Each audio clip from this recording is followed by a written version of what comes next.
আজকে হচ্ছে আমার খুব পছন্দের একটা খাবার রান্না হচ্ছে। এটা হচ্ছে গুড়ের পায়েস। শীতের সময় যদি এই গুড়ের পায়েসটা হয়, আমার থেকে খুশি আর কেউ হবে না।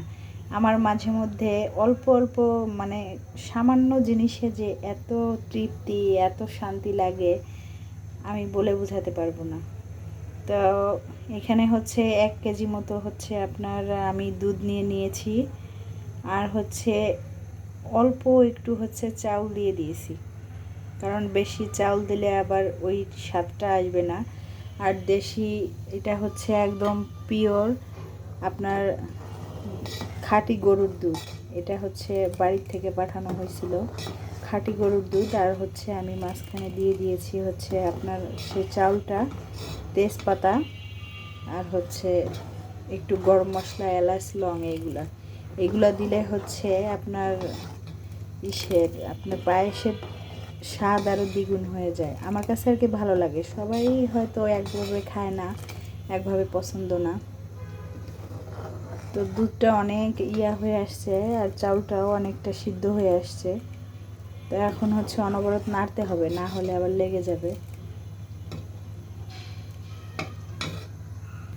আর আমি হচ্ছে পায়েসের ভিতরে যে গুড়টা দিব, ওই গুড়টা একটু জাল করে নিচ্ছি। তার কারণ হচ্ছে গুড়টা আপনি হচ্ছে জাল করে নিলে অনেক সময় দেখবেন পায়েসটা হচ্ছে জমে যায় এই গুড়ের কারণেই।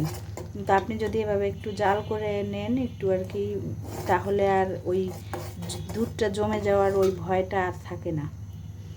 দুধ এইভাবে কখনো আর হয় না, জমে যায় না। তো আমি হচ্ছে সুন্দর করে একটু সময় নিয়ে গুড়টা জাল করে নিয়েছি। এটা হচ্ছে একদম দেশি আপনার খেজুরের রস দিয়ে যে গুড়টা হয়, ওই গুড়টা আমাদের গ্রামের বাড়ি থেকে নিয়ে আসছি।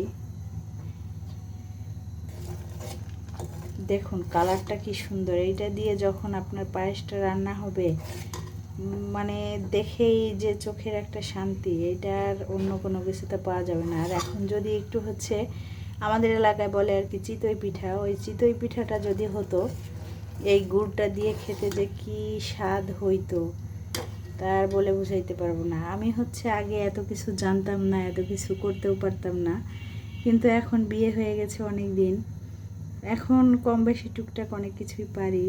আর হচ্ছে সেই পুরোনো দিনের কথা আমি অনেক বেশি মিস করি, যে আমি আগে কিছু পারতাম না, ইচ্ছা করলেও হচ্ছে কিছু করতে পারতাম না। আমি হচ্ছে কয়েকটা হচ্ছে কিশমিশ দিয়ে দিব ভিতরে, আমার পায়েসের ভিতরে কিশমিশটা ভালো লাগে। আর হচ্ছে কয়েকটা কাজু দিয়ে দিলাম হচ্ছে কয়েকটা ভাজা হচ্ছে কাজু। এখন হচ্ছে অনেকটা আপনার দুধটা গাঢ় হয়ে আসছে, এখন আমি গুড়গুলো সুন্দর করে দিয়ে দিব।